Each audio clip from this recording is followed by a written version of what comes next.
100일은 한 번째 희망락 단막극장, 세 번째 단막 내전, 세 번째 시간, 네 번째 작품 동물원 이야기. 에드워드 올비작 등장인물 피터. 그리 뚱뚱하지도 않고 야윈 편도 아니며 잘생겼다거나 아주 못난 얼굴이라고도 할 수 없는 40대 초반의 남자. 그는 트위드 천으로 만든 양복을 입고 있으며 파이프 담배를 피우고 뿔테 안경을 쓰고 있다. 그는 이미 중년에 접어들고 있지만 그의 옷차림이나 태도로 인해 나이보다 젊어 보인다. 제리. 초라하진 않지만 아무렇게나 옷을 걸쳐 입은 30대 후반의 남자. 한때는 근육형이었던 멋진 몸이 이제는 비대해지기 시작하고 있다. 지금은 잘생긴 얼굴이라고 말할 수 없겠지만 이전에는 분명히 미남이었을 것이다. 그러나 육체의 아름다움을 잃어버린 것은 무절제한 생활 탓은 아니다. 정확히 말하자면 그는 몹시 지쳐있다. 센트럴파크 여름날 일요일 오후. 현재 두 개의 공원 벤치가 관객들이 향하여 놓여 있는데 그중 하나는 무대의 한쪽 측면에 향하고 있다. 그 뒤로 나뭇잎들, 나무들, 하늘이 보인다. 처음에 피터는 그중 한 벤치에 앉아있다. 막이 오르면 피터는 무대 오른쪽 벤치에 앉아서 책을 읽고 있다. 그는 책 읽기를 멈추고 안경을 닦고는 다시 책을 본다. 제리가 등장한다.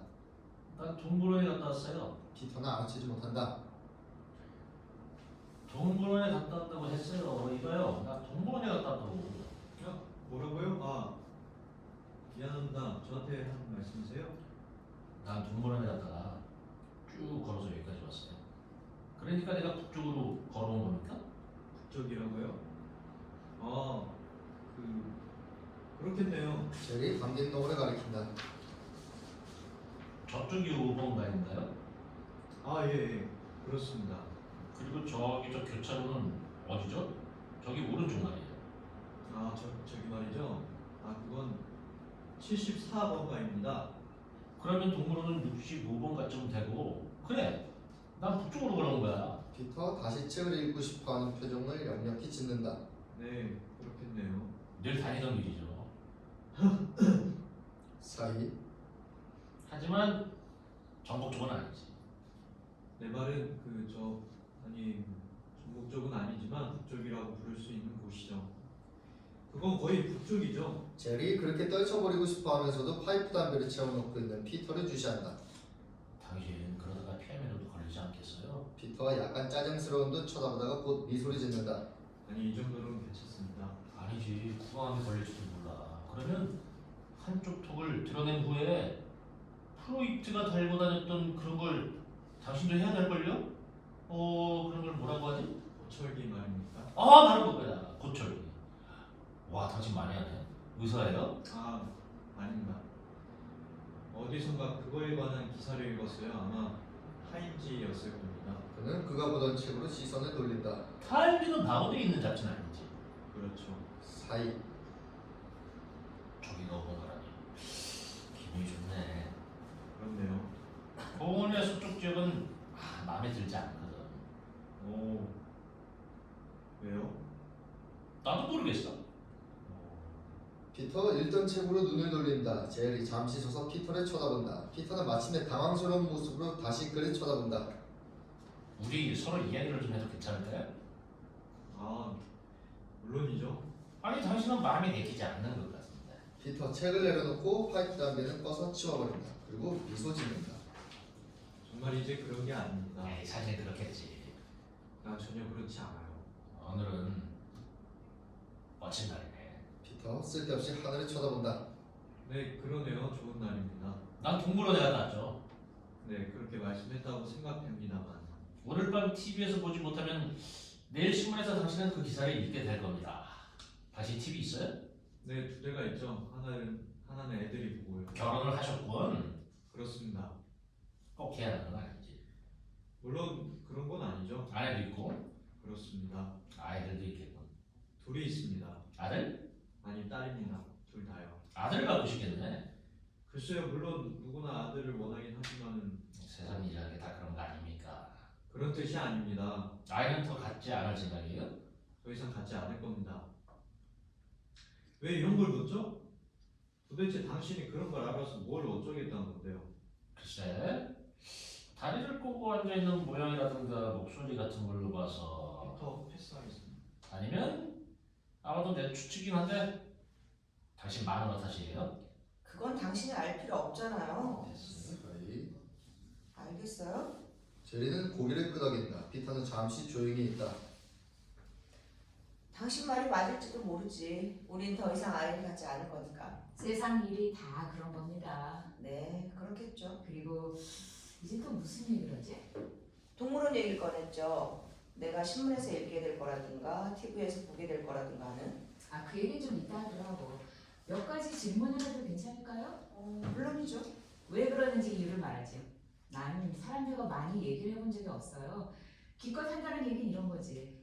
맥주 한 잔 줘요. 화장실이 어딥니까? 영화는 언제 시작해요? 이봐 참견 마. 뭐 이따위 정도의 말들이지. 사실 난 말이죠. 그렇지만 가끔씩 난 누군가한테 진정으로 얘기를 해보고 싶고 그 사람을 알고 싶고 그 사람에 대한 뭐든지 다 알고 싶단 말이죠. 그래서 내가 오늘 그 실험 대상이란 말이네요. 이렇게 날씨가 화창한 일요일 오후에 게다가 결혼도 하고 따님도 두 분이 있는 당신보다 더 멋진 사람이 어디 있겠습니까? 뭐 개도 한 마리쯤 있겠는데 피터는 고개를 흔든다. 아니요? 그럼 두 마리? 피터는 다시 고개를 흔든다. 개는 없단 말이지? 피터는 슬프게 고개를 떠든다. 아 그참 안 됐네. 근데 당신은 동물을 잘 다룰 것 같이 보이거든? 고양이님이야? 피터는 후회스러운 표정으로 고개를 끄덕인다. 고양이라 그럼 당신 생각일 리가 없지? 당신 아내랑 딸들이 키우자고 했나? 피터는 고개를 끄덕인다. 그 밖에 또 내가 알아야 될 게 없을까? 저 인고가 두 마리 있죠. 한 마리씩. 저 딸애들이 한 마리씩 키웁니다. 새를 키운다고? 그 애들 침실에 갖다 두고 세상에 넣어서 키우고 있죠. 병을 옮기진 않나? 새들이요? 그렇진 않습니다. 그참 안 된대. 그놈들이 병을 옮기기만 한다면 당신이 그놈들의 집안에 풀어놔서 고양이가 잡아먹도록 할 수도 있을 텐데 말이야. 피터 잠시 멍하니 쳐다보다가 웃는다. 그 밖에 다른 건 없어요? 당신과 엄청난 가족들을 어떻게 먹여 살리고 있는 거죠? 난 간부직을 맡고 있는데 조그마한 출판사에서요. 우리 회사는 교과서를 출판하고 있어요. 그거 괜찮네. 그래 얼마나 벌어요? 이거 참. 말해봐요. 글쎄요, 연봉 1,800불쯤 될 거예요. 하지만 나는 한꺼번에 40불 이상은 갖고 다니지 않죠. 만약 당신이 강도라면. 어디에 살아요? 피터는 말하기를 꺼린다. 자자, 난 당신의 털 생각도 아니고 당신의 인거나 고양이 아니면 당신 딸들을 유기할 생각도 없어요. 난 렉싱턴가와 3번가 사이에 74번로에 살고 있어요. 그 말하는 게 그렇게 어려운 일은 아니잖아요. 안 그래요? 내 말은 말이죠. 사실 당신은 대화를 하는 게 아니고 질문만 하고 있단 말이죠. 그리고 사실 난 보통은 별로 말이 없는 사람입니다. 왜 당신은 거기 그냥 서 있기만 하는 거죠? 얼마 뒤에 나도 여기 떠나서 걷다가 마침내는 어디인가 앉게 되겠지? 그 사람 얼굴에 나타나는 표정은 어떤 것인지 당신이 볼 수 있을 때까지만 기다려줘요. 뭐라고요? 누구 얼굴이요? 이거 참. 아니, 지금 동물원 얘기를 하고 있는 거예요? 뭐라고 했죠? 동물원 말이에요. 동물원 얘기를 하냐고 했어요. 동물원? 당신은 이때까지 그 얘기를 여러 번 했잖아요. 동물원이라고 했나? 그래 동물원. 내가 여기 오기 전에 그곳에 갔었지. 당신한테도 얘기했고. 근데 중상 중류층과 상하 중류층은 뭘로 구분하는 거죠? 선생님, 난 선생님이란 말 집어치우고. 제가 뭐 지나친 말을 했습니까? 그렇다면 죄송합니다. 그렇지만 계층 분류에 대한 당신 질문이 나는 아주 당황스럽네요. 당신은 당황하게 되면 그따위 선심 쓰는 듯한 말을 하는 거야? 난 가끔 말주변이 없어서 난 출판업에 종사할 뿐 글 쓰는 사람은 아니거든요. 그래 사실이야. 당신은 나한테 큰 선심을 베풀고 있는 거야. 천만에. 이때쯤 제리는 결의에 차고 엄연한 태도로 무대 위로 혼자서 이리저리 걷기 시작한다. 그래서 다음에 나오는 개에 대한 긴 이야기는 아주 극적인 순간에 이루어지게 된다. 그건 그렇고 당신이 좋아하는 작가는 누구죠? 고들레르? J.P. 마컨드? 글쎄요. 난 많은 작가들을 좋아합니다. 상당히 다방면에 관심을 가지고 있다고나 할까요? 그 두 작가도 나름대로는 훌륭합니다만 보들레르가 물론 더 낫지만 마컨드도 우리 나라에서 넘어갑시다. 미안합니다. 내가 오늘 동물원에 가기 전에 뭘 했는지 알아요? 나 워싱턴 광장에서부터 5번가까지 줄곧 걸었죠. 계속해서 말이에요. 아, 당신은 예술인촌에 살고 계시는 분이네요? 이 말은 피터에게 젤에 대한 많은 것을 알게 해준 것 같다. 아니, 그렇지 않아요. 난 지하철 타고 예술인촌까지 왔고 그 후엔 5번가를 줄곧 걸어서 동물원까지 온 거죠. 때로는 지름길로 정확히 되돌아오기 위해서 아주 먼 길을 헤매며 돌아다녀 볼 필요도 있으니까. 그런 것도 우리가 해볼 일이지. 난 당신이 예술인촌에서 사는 줄 알았죠. 무슨 소리를 하려는 거야? 아주 그럴듯하게 날 제보가 있었나 보네? 소리를 척척 분류하듯 사람 그렇게 분류해보려는 낡아 빠진 생각이잖아. 하지만 그런 건 별로 어려운 일이 아니지. 당신한테 말해줄게. 난 콜럼버스가와 센트럴파크 서쪽 사이 북서지구에 있는 갈색 벽돌로 지은 4층짜리 하숙집에 살고 있죠. 내 방은 맨 위층에 있는데 건물 뒤쪽이어서 서양이지. 참 우스꽝스럽게도 작은 방이라고. 한쪽 벽은 얇은 판자로 되어 있는데 이게 내 방이랑 또 하나의 형편없이 작은 방을 갈라놓는 벽이고 아마도 그 방 두 개가 전에는 하나였을 거고 그렇게 우스꽝스러울 정도로 작은 방은 아니었을 거야. 판자벽 건너편 방에는 흑인 호모가 살고 있는데 항상 방문을 열어놓고 있어. 아이, 그 친구가 참선하는 자세로 눈썹을 꽂고 있을 때만 항상 그렇게 하지. 이 친구 이도 썩었는데 그것마저도 제대로 없어. 복도에 있는 화장실에 들락거릴 때 보면 일본식 기모노를 입고 있던데 아주 괴상한 차림이라고. 근데 그 화장실에 지독히도 자주 들락거린단 말씀이야. 그치만 그 친구가 나를 괴롭히거나 누군가를 자기 방으로 데려오는 법도 없어. 그가 하는 일이라곤 눈썹을 뽑거나 기모노를 입고 화장실 가는 일뿐이니까. 그리고 내 방 앞쪽에도 방이 2개 있는데 내 방보다는 크지만 그것도 형편없이 작긴 마찬가지야. 그중 하나에 푸에르토리코인 가족이 살고 있어. 남편과 아내 그리고 아이들이 몇 있는데 몇 명인지까지는 모르겠고 이 사람들 아주 재밌어. 그리고 앞쪽에 또 다른 방에는 누군가 살고 있긴 한데 누군지 알 수가 없어. 난 누군지 본 적도 없거든. 전혀. 왜 그런 곳에 살고 있죠? 나도 모르겠네. 당신이 사는 곳은 별로 좋은 것 같진 않네요. 글쎄 동부 70번가에 있는 아파트 같진 않지. 근데 난 아내도 없고 2딸도 2마리 고양이도 인고 2마리도 없어. 내가 가진 것이라곤 화장실 용품 몇 개, 옷 몇 벌, 나한테 어울리지도 않는 요리용 철판, 깡통 따개, 그건 나사 돌리개로 넣을 수 있겠지? 칼 하나, 포크 2개, 크고 작은 숟가락, 접시 3개, 컵 하나, 컵받침 하나, 물컵 하나, 텅빈 액자 2, 8권인가 9권의 책, 음화가 그려진 카드 한 장, 대문자만 지키는 고물이 다된 웨스트 유니언서의 타자기 한 장, 그리고 자물쇠도 없는 조그만 상자 하나겠지. 그 안에 뭐가 있겠어? 돌이지. 돌 몇 개야. 내가 아이였을 때 해변에서 주운 파도에 씻긴 둥근 돌이 몇 개 있다고. 그 밑엔 편지 몇 장이 들어있는데 그건 상품 안내장들이야. 그 편지들도 비교적 최근에 온 거고. 피터 우울한 표정으로 그의 구두 끝을 쳐다본다. 그 텅 빈 2개의 액자는? 했어요. 그거에 대해서는 설명이 필요 없지. 당연하잖아. 난 거기 끼워 넣을 누구 사진도 없단 말이죠. 부모라든지 아니면 여자친구라도. 아, 당신 참 다정한 사람이네. 그 순살이 정말 그렇게 짝이 없다고. 그거는 다 죽었어. 알겠어요? 정말이지. 그건 다 끝난 일이라고. 하지만 지금도 한바탕 희극 같았던 그 일이 얼붙이 떠오를 때가 있지. 그런데 어떻게 내가 그 사람들 사진을 깨끗이 액자에 끼워놓고 쳐다볼 수 있겠냔 말이지. 좀 더 솔직히 털어놓자면 어머니 내가 10살 반 되던 해에 아버지를 버리고 집을 나갔어. 남부 특유의 바람기가 동하는 거야. 1년에 걸친 그동안 여러 남자를 만났지만 그 중에서도 어머니가 계속해서 관계를 맺은 사람은 발리콘이라는 남자였지. 그 사실은 아버지가 어머니의 시체를 이곳으로 가지고 돌아온 뒤에야 나한테 말해준 거지. 어머니가 엘라가마의 어느 쓰레기장에서 죽었다는 소식을 들은 건 크리스마스와 새해 중간쯤 되는 때였어. 어머니의 모습은 비참하게도 아무도 반기는 이도 없이 그저 차갑게 얼어붙은 시체뿐이었거든. 어쨌든 아버지는 2주 안에 새 휴가를 보내다가 어느 날 달려오는 버스의 앞부분에 깔려버렸어.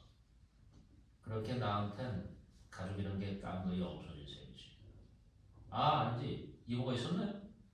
죄라곤 짓지도 않고 술의 힘으로 인생을 위안하지도 않는 분이었어. 내가 이모집에 들어가 살게 된 후에 이모에 대한 내 기억은 잠자고 먹고 일하고 기도하는 일을 무직스럽게 되풀이하는 것뿐이었지. 그 이모도 내가 고등학교를 졸업하던 날 오후에 아파트 계단에서 떨어져 죽었고, 끔찍한 농담 같은 얘기지? 저럴 수가. 저런 못 쳤다는 거야.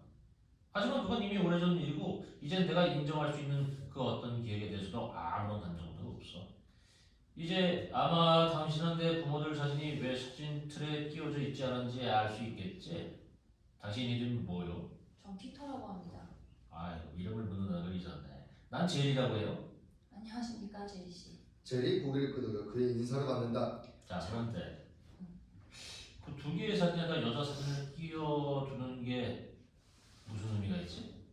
내가 가진 두 개의 사진을 당신은 기억하고 있지? 난 그 예쁘고 어린 청년들을 한 번 이상 만난 적이 없어. 그들 대부분은 카메라가 있는 그 방에 들어가려고 하지 않았으니까. 이상하지? 난 그게 슬픈 일일지도 잘 모르겠어. 여자들 말입니까? 아니? 내가 그 예쁘고 어린 숙녀들을 한 번 이상 만난 적이 없다는 사실이 슬픈 일인지 모르겠단 말이죠. 난 어느 누구와도 한 번 이상 섹스를 뭐라고 할까? 사랑을 해본 적이 없어. 난 딱 한 번씩뿐이란 말이죠. 아니 잠깐, 내가 15살 때 그때 나는 사춘기가 늦어서 수치심에 사로잡혀 있을 때였는데 난 일주일 반 동안 동성연애자였어. 난 호모였다.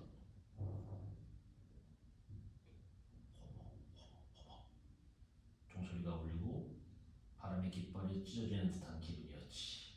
그 열 하루 동안 난 그 공원 관리인의 아들하고 하루에도 적어도 두 번씩 만났어. 그리스계 소년이었는데 그 녀석이 나보다 한 살 더 먹은 걸 빼면 생일이 나랑 같았지. 난 그래서 그거의 섹스에 아주 빠져 있었어. 그렇지만 그건 잠시의 쾌락일 뿐 험하게 쪄없는 것이지. 안 그래요? 지금 난 그 여자들을 사랑하고 있어요. 정말이지. 그 사람들한테 사랑을 느낀다고. 단 1시간 동안이라도. 글쎄요, 내가 보기엔 간단한 문제 같은데. 이봐, 내가 결혼이라도 해서 인구나 키우고 내가 결혼이라도 해서 인구나 키우고 말하고 싶은 거야? 인권이긴 집어쳐요. 혼자 살고 싶으면 그건 당신 마음이죠. 이 이야기는 내가 끄집어낸 것도 아닌데. 아이 좋아요, 미안해요. 괜찮아요? 화는 건 아니겠지? 물론 하는 거 아닙니다. 아 좋아요. 당신이 나한테 그 사진들에 대한 질문을 하다니 재밌네. 난 음악가 그려진 카드에 대해서 웃을 거라고 생각했지. 그런 카드를 본 적이 있습니다. 아이 그런 의미가 아니에요. 어렸을 땐 친구들끼리 그런 카드를 서로 돌려보거나 아니면 당신 자신의 카드 한 짝쯤은 가지고 있었을 것 같은데. 글쎄, 대부분 그랬을 겁니다. 그런데 결혼할 때쯤이면 그런 건 버리지. 이보세요. 나이가 들고부터는 난 그런 건 필요 없게 됩니다. 필요 없다고? 이런 얘긴 그만두고 싶네요. 그래요? 그러면 그만둡시다. 난 당신의 사춘기 이후의 성생활을 조사해야 하는 건 아니니까. 다만 내가 알고 싶은 것은 이거죠. 즉 당신이 어렸을 때 음악 카드가 갖는 의미와 나이가 들었을 때 그것이 갖는 의미에는 어떤 차이가 있을까 하는 것이지. 어렸을 땐 그 카드가 실제 경험의 대용물이 되고 나이가 들면 실제 경험의 환상의 대용물이 되는 거니까. 동물원에서 일어난 일을 듣고 싶을 것 같은데. 물론입니다. 동물원 얘기 듣고 싶네요. 그건 만약 내가 왜 갔는지 아니 이 얘기를 해야겠어. 내가 사는 4층에 대해서 얘기한 적이 있지. 그 집 방들은 한 층씩 내려갈수록 더 좋을 거라는 생각이 들어. 잘 모르겠지만 난 그렇게 추측한단 말이죠. 난 3층이나 2층에 사는 사람은 아무도 모르니까. 아니 잠깐, 3층 앞쪽에 사는 어떤 여자를 알고 있어. 언제나 울고 있기 때문에 난 그 여자를 알고 있지. 내가 나갈 때나 들어올 때나 그 여자 방문을 지날 때면 언제나 소리를 죽이고 하지만 아주 처절한 그녀의 울음소리를 들을 수 있어. 정말 처절하게 우는 소리를 말이야. 하지만 내가 얘기하려는 건 하숙집 여주인과 개에 대한 거지. 난 사람을 묘사하는데 지나친 말을 쓰는 걸 좋아하냐? 정말이에요. 하지만 그 여주인은 뚱뚱하고 추하고 야하고 멍청하고 지저분하고 염세적이고 해프고 쓰리 같은 술주정뱅이다. 당신은 이미 알고 있겠지만 난 불경스러운 말들을 쓰지 않는 사람이니까 제대로 그 여자를 표현할 수가 없어. 당신 얘기 들으니까 내가 그 여자를 눈앞에 보고 있는 듯하네요. 고마워요. 어쨌든 그 여자한테 개 한 마리가 있는데 그 개 얘기를 했지. 그 여주인과 걔는 내 하숙집 문지기격이지. 그 여자는 정말 악질인데 입구 근처에 기대어서는 내가 무슨 물건이나 사람이라도 데리고 들어오지 않나 살피기도 하지. 오후에 레몬 향이 든 진이라도 한잔 마시고 난 뒤에 그 여자는 언제나 나를 현관홀에다 불러세우고는 내 코트자락이나 팔을 잡고서 나를 한쪽 구석에다 몰아넣고는 그 구역질하는 몸뚱어리를 나한테 비벼대면서 나한테 지켜라대는 거야.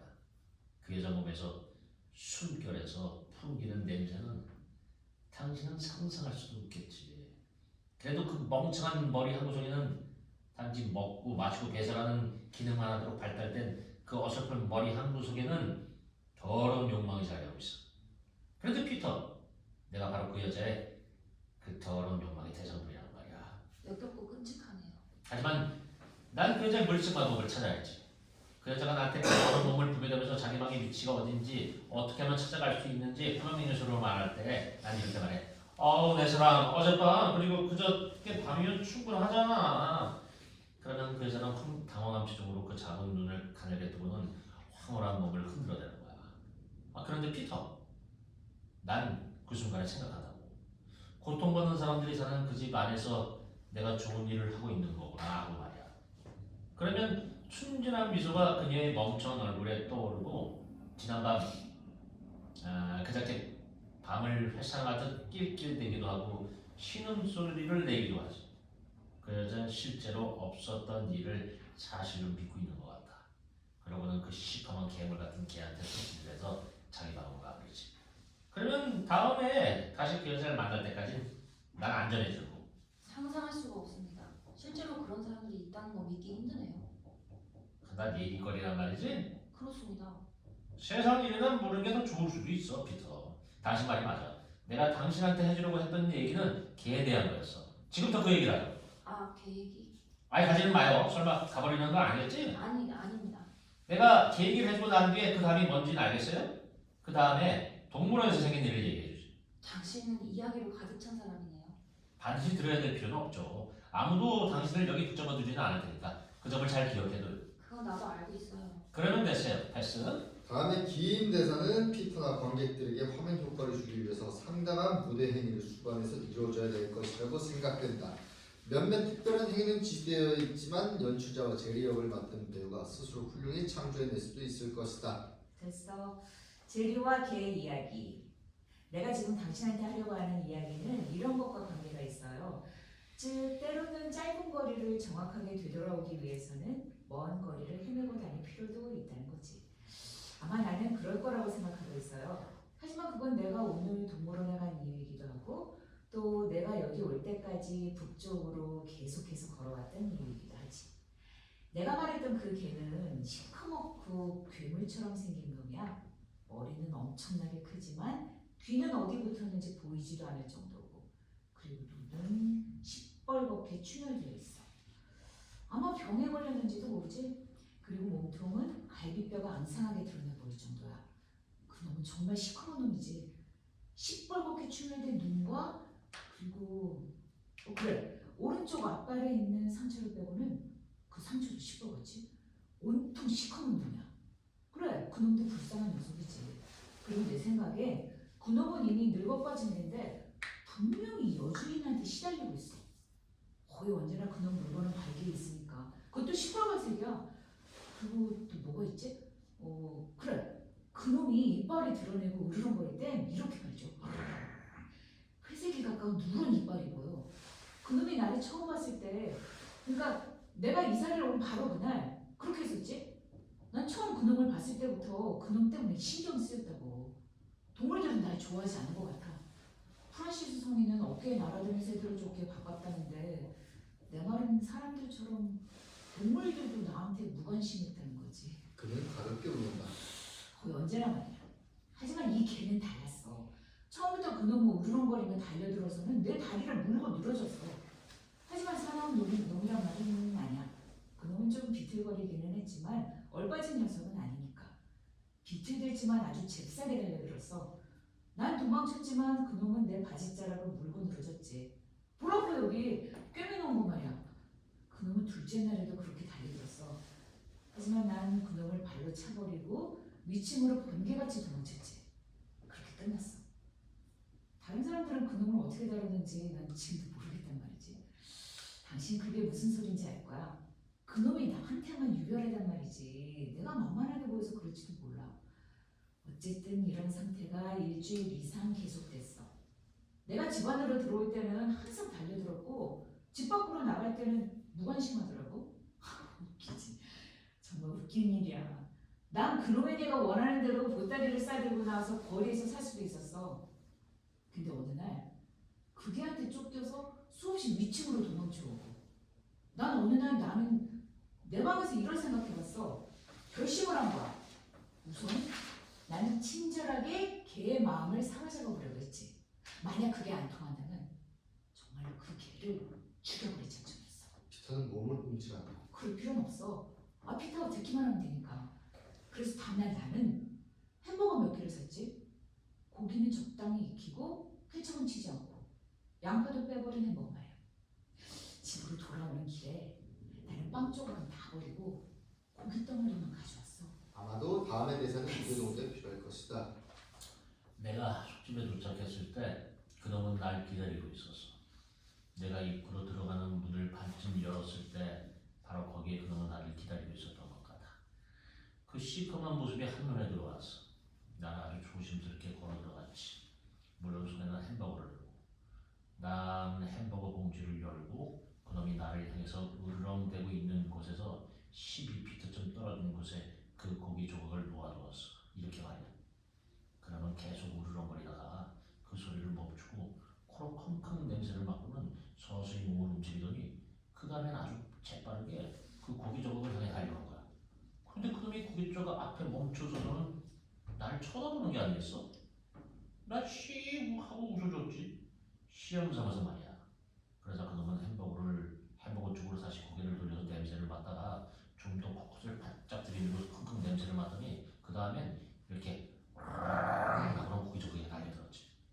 그놈은 평생 쓰레기밖에는 먹어보지 못하는 것 같았어. 아마 사실일지도 모르고 하숙집 여주인도 쓰레기 같은 음식 말고는 먹어본 게 없을 거야. 어쨌든 그놈은 가르랑거리는 소리를 내면서 그 햄버거 고기를 한꺼번에 먹어치웠지. 그걸 다 먹어치우고는 종이 조각까지 먹으려고 하더니만 배를 깔고 앉아서 만족스럽게 웃는 거야.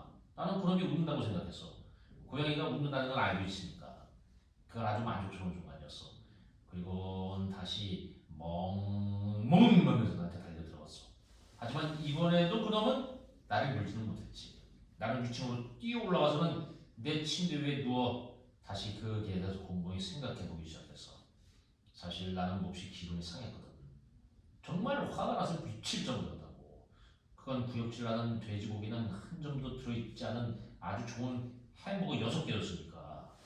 나는 화가 났지만 잠시 후에 며칠 동안만 더 이렇게 해보기로 결심했어.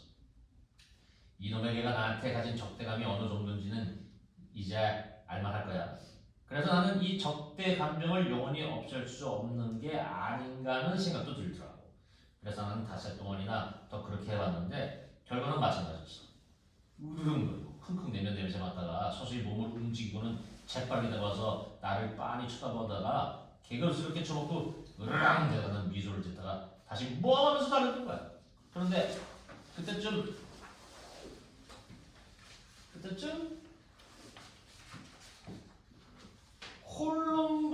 콜럼버스가는 내가 버린 빵 쪽으로 온통 뒤집힐 지경이었지. 난 화가 난다기보다 역겨운 생각이 들었어. 그래서 난 그 개를 죽여버리기로 작정했지. 피터는 그러지 말라는 듯이 손을 젓는다. 놀랄 필요는 없어요, 피터. 나 성공하지 못했으니까. 내가 그 개를 죽이려고 했던 그날 난 햄버거 하나랑 치사하게 쥐약을 샀어. 내가 햄버거를 살 때 난 주인들은 빵 조각은 필요 없고 고기만 달라고 했지. 그때 나는 적어도 그 사람한테서 어떤 반응이 있을 거라고 기대했었어. 예를 들면 빵 없이 햄버거 고기만은 팔지 않습니다. 라든가 뭘 하시게요? 여기서 드시겠습니까? 하는 말 같은 거 말이야. 하지만 아무 반응도 없었어. 그 사람은 친절한 미소만을 지은 채 그 햄버거를 파라핀 종이에 싸서 주면서 이렇게 물었지. 고양이한테 주시려고요? 난 이렇게 말하고 싶었어. 아니요. 이건 내가 알고 있는 개를 죽이려는 계획의 일부입니다. 내가 알고 있는 개라는 말은 정말 웃기는 말이야. 그래서 난 좀 큰 소리로 지나치게 딱딱한 말투는 아니었는지 모르겠지만 이렇게 말했지. 예, 고양이한테 줄 겁니다. 사람들은 내가 뭐든지 간단하게 넘어가려고 하면 나를 쳐다보더라고. 사실 그런 건 뭐 별것도 아니지.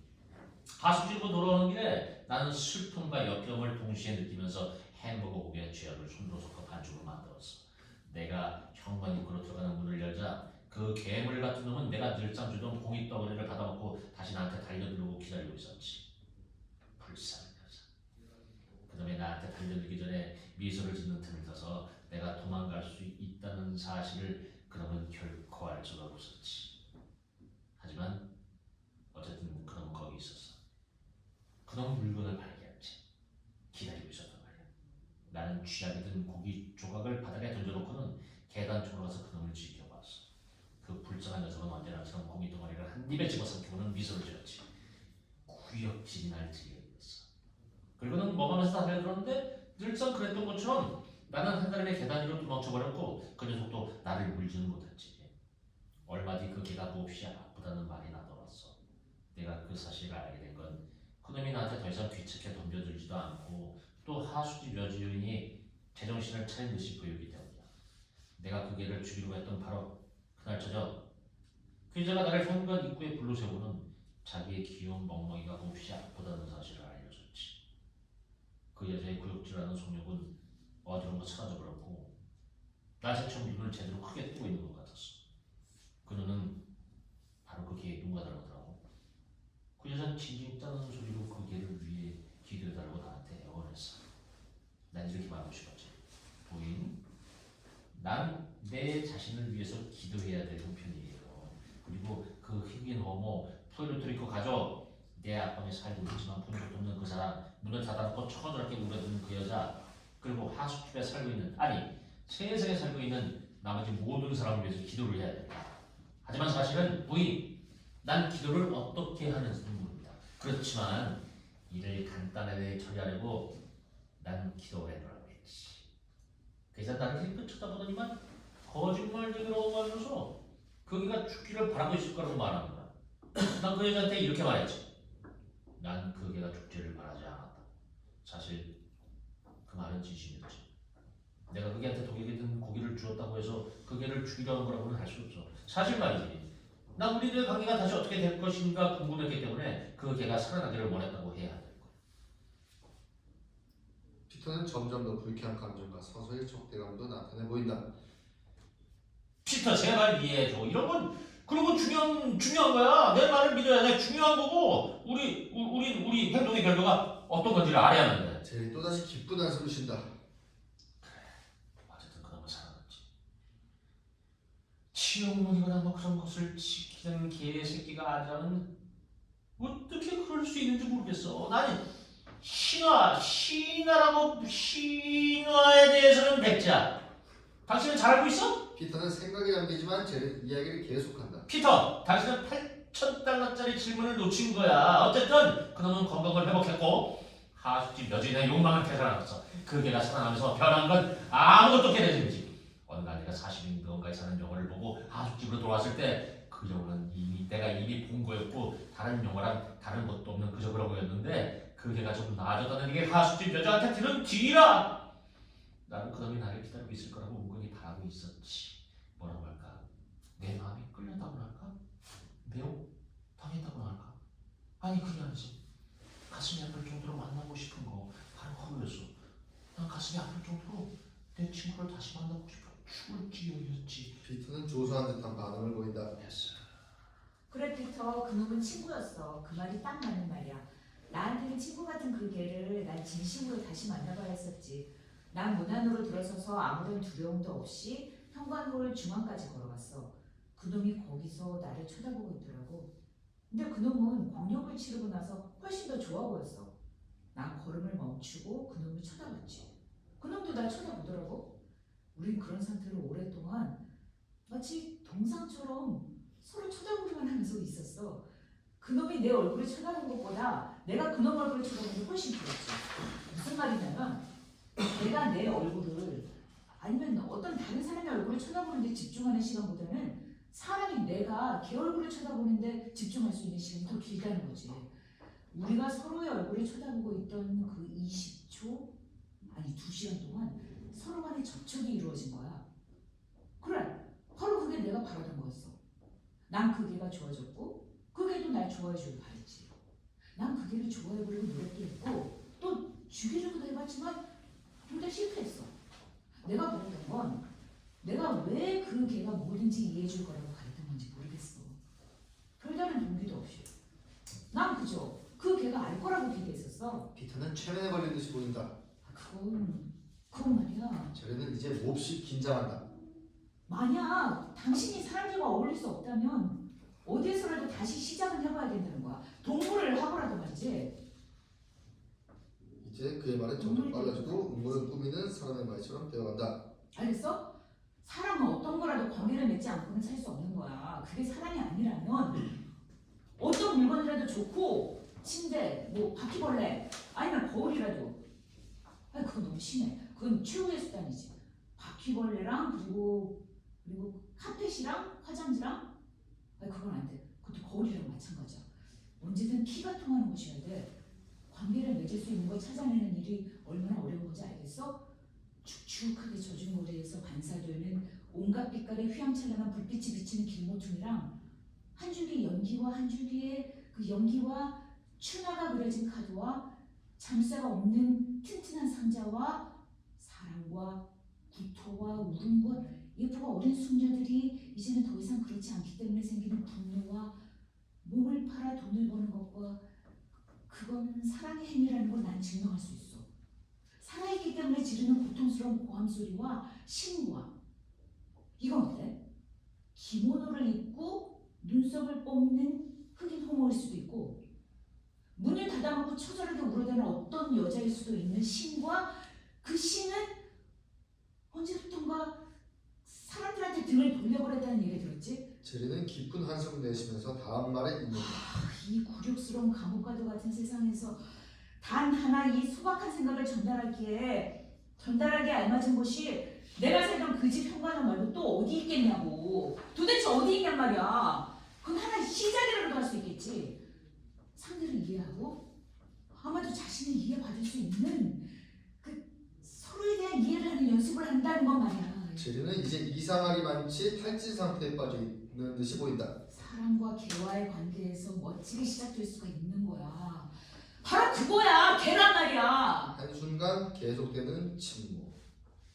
그 후 제리는 피곤한 듯 그의 얘기를 끝마친다. 그건 정말이지 현명한 생각인 것 같아. 사람은 걔의 훌륭한 친구지. 알겠어? 그래서 그 걔랑 나는 서로를 쳐다봤어. 걔보단 내가 훨씬 오랫동안 봤지. 그때 내가 경험한 상황은 지금까지 조금도 변하지 않았어. 그 걔와 내가 서로 마주치게 될 때면 우린 언제나 바로 그 자리에 멈춰서지. 그러고는 슬픔과 의심이 한데 섞인 묘한 감정으로 서로를 쳐다보다가 무관심한 척하고는 아무 일도 없었다는 듯이 지나쳐버리는 거야. 우린 서로를 이해하게 되었다고나 할까? 서글픈 일이지만 그게 바로 서로에 대한 이해라고 인정해야 될 거야. 우린 여러 번 접근을 시도했지만 모두 실패했어. 그 개는 다시 쓰레기 더미를 뒤지는 신세가 됐고 난 쓸쓸한 기분이 들었지만 마음 놓고 현관문을 들락거리게 되었어. 난 이전의 상태로 돌아간 건 아니었지. 더 많은 걸 잃어버리는 것이 얻는 것이라고 할 수 있다면 나는 고독한 자유 통행권을 얻은 셈이지. 그 후 나는 친절이나 잔인성 그 어느 것도 그 자체만으로는 아무 효과가 없다는 걸 알게 됐어. 그 두 가지가 동시에 결합됐을 때 비로소 교훈적인 감정이 생기는 거야. 결국 내가 얻은 건 얻은 게 아니라 잃은 거였어. 결과적으로 그 개와 나는 일종의 타협 상태에 이르게 된 거지. 사실은 흥정을 했다는 말이 더 맞을 거야. 우린 서로한테 가까이 다가가려고 하지 않았으니까. 서로 사랑한 것도 서로 괴롭힌 것도 아니었지. 근데 걔한테 먹이를 주려는 게 진정한 사랑의 행위일까? 또 그 걔가 나를 물려고 한 것이 사랑의 행위가 아니라고 할 수 있을까? 우리가 사랑의 의미를 그렇게 잘못 이해하고 있는데 근데 애당초 왜 사랑이란 말을 만들어냈을까? 침묵. 제리는 피터가 앉아있는 벤치로 가서 그 옆에 앉는다. 이것은 극 중에서 제리가 최초로 앉는 장면이다. 제리와 게이의 이야기 끝. 피터는 말이 없다. 패스. 자, 피터. 제리는 갑자기 쾌활한 기분이 된다. 피터.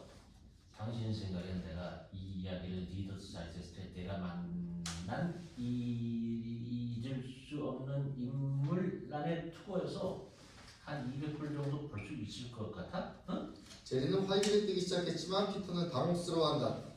자, 피터. 당신 생각을 말해봐요. 도무지 알 수가 없어요. 내 생각엔 도대체 왜 내가 이런 이야기를 해야 되는 겁니까? 왜 안 되지? 난 아무것도 모르겠어요. 그건 거짓말이야. 아니, 사실이에요. 난 그걸 당신한테 설명해 주려고 했어. 천천히 이야기를 해가면서 말이야. 이 모든 얘기는 난 더 이상 듣고 싶지 않아요. 난 이해할 수가 없어. 당신도 당신 하숙집 여주인도 또 그 여자의 개도 그 여자 얘기라고. 난 그게 당신 말이 맞아. 그건 그 여자의. 그는 머리를 저으면서 피터를 뚫어지게 쳐다본다. 내가 무슨 생각을 하는지 나도 모르겠어. 물론 당신도 모르고. 난 당신처럼 호화 주택에 있는 부역에 살지도 않고 인고 2마리도 없고 결혼한 사람도 아니야. 난 영원한 방랑자지. 그리고 내가 살고 있는 집은 세상에서 가장 위대한 도시 뉴욕의 서부에 있는 구역지라는 하숙집일 뿐이야. 미안해요. 난 그럴 생각이 잊어버려요. 당신은 나란 인간을 어떻게 생각해야 될지 정말 모르고 있는 것 같아. 안 그래? 우리 회사에선 뭐든 책으로 만들어내죠. 그는 껄껄대고 웃는다. 당신은 재밌는 사람이야. 그는 억지로 웃으려 한다. 당신은 그 사실을 알고 있어? 당신은 정말로 재밌는 사람이야. 사실은 그렇지도 않습니다. 그는 여전히 웃고 있다. 피터, 내가 당신한테 귀찮게 보거나 당하게 만든 건 아니에요? 글쎄요. 사실은 난 이런 오후 시간을 갖게 되리라고 기대하지도 않았죠. 그러니까 예상 밖의 인물을 만났다는 말씀이네요. 난 누구를 만나려 했던 게 아닙니다. 물론 그렇겠지. 그렇지만 내가 여기 있고 또 난 여기를 떠나지 않을 거야. 피터 시계를 본다. 글쎄, 그거야 당신 마음대로죠. 하지만 난 곧 집으로 돌아가야 합니다. 자 그러지 말고 좋은 건 더 있어요. 정말 가봐야 됩니다. 아시겠지만 제리 손가락으로 피터의 겨드랑이를 간지럽힌다. 그러지 말고. 피터는 간지럼을 몹짓한다. 제리가 그를 계속 간지럽히자 그의 목소리는 가성에 가까운 소리가 된다. 그만. 난 그러지 말아요. 그만. 자. 난 가야 됩니다. 난 제발 그만. 인고들이 곧 먹이를 먹어야 되고 고양이들이 식탁을 차리고 있을 겁니다. 그만. 그리고 근데 이제 제정신이 아니다. 우리는 제리가 피터를 간지럽히는 것을 그만둔다. 하지만 간지럼과 제리의 미친 듯한 기묘한 행동 때문에 피터는 거의 히스테릭적인 웃음을 터뜨린다. 그의 웃음이 한동안 계속되다가 서서히 멎을 때 제리는 얼어붙은 듯한 기묘한 미소를 띤 채 피터를 응시한다. 피터? 뭐라고? 자, 내 말 들어요. 뭘 말이죠, 제리? 피터. 동물원에서 생긴 일을 알고 싶어요? 뭐라고요? 그래, 동물원? 그런데 한때는 내가 키우던 동물들도 꽤 많았죠. 인고들이 이젠 먹이를 먹고 있겠네. 그리고 그게 그래, 그거 아주 재밌네, 피터. 그런 건 예상하지도 못했네. 그런데 동물원에서는 무슨 일이 벌어졌는지 듣고 싶지 않아요? 물론 들어야죠. 동물원에서 이러한 얘기 해주세요. 난 나한테 일어난 일도 모르고 있는데. 동물원에서 일어난 얘기를 당신한테만 일러줄게요. 하지만 먼저 내가 왜 동물원에 갔는지 말해야겠어. 난 사람들이 동물들과 존재하고 있는 방식과 동물들이 서로서로 그리고 사람들과 어떻게 공존하고 있는지 알고 싶어서 동물원에 간 거죠. 그건 아마도 올바른 테스트는 아닐지 모르지만 사람들은 서로가 그리고 대부분의 경우 동물들도 서로가 쇠창살로 분리되어 있었고 사람들과 동물들은 예의 없이 서로 시창살로 분리되어 떨어져 있었죠. 하지만 그런 게 동물원에서의 생존 방식이 됩니까? 그는 피터의 팔을 쿡 찌른다. 비켜. 피터 패스. 아 미안합니다. 자리가 충분치 않습니까? 그는 조금 비켜앉는다. 그런데 그곳엔 온갖 동물들이 다 있었어. 별별 사람들이 다 모였다고. 일요일에서 아이들도 많았지. 그는 다시 피터를 쿡 찌른다. 비켜. 아 알았어요. 그는 좀 더 비켜앉는다. 쟤는 이제 충분한 자리를 확보하고 있다. 날씨는 묵시도 없고 온갖 더러운 냄새가 코를 찔렀지. 풍선 장수, 아이스크림 장수, 물게 할 것 없이 모두 고래고래 소리를 지르고 있었고 새들도 악을 좀 물어대고 있었지. 젤이 더 힘껏 피터를 찌른다. 비켜! 이봐요. 이젠 자리를 충분히 차지하고 있잖아요. 하지만 그는 조금 더 비켜앉는다. 그러자 이제 그는 벤치 한쪽 끝에 걸터 앉은 꼴이 된다. 내가 거기 갔을 땐 사자 우리에 먹이를 주는 시간이었어. 사자 세입자가 먹이를 주려고 사자 우리에 들어왔지. 젤이 피터의 팔에 힘껏 주먹으로 친다. 비키라고! 이젠 더 이상 비킬 수 없어요. 그리고 나를 그만 때리세요. 도대체 왜 그러는 겁니까? 네 얘기 듣고 싶지? 젤이 다시 피터의 팔에 친다. 모르겠어요.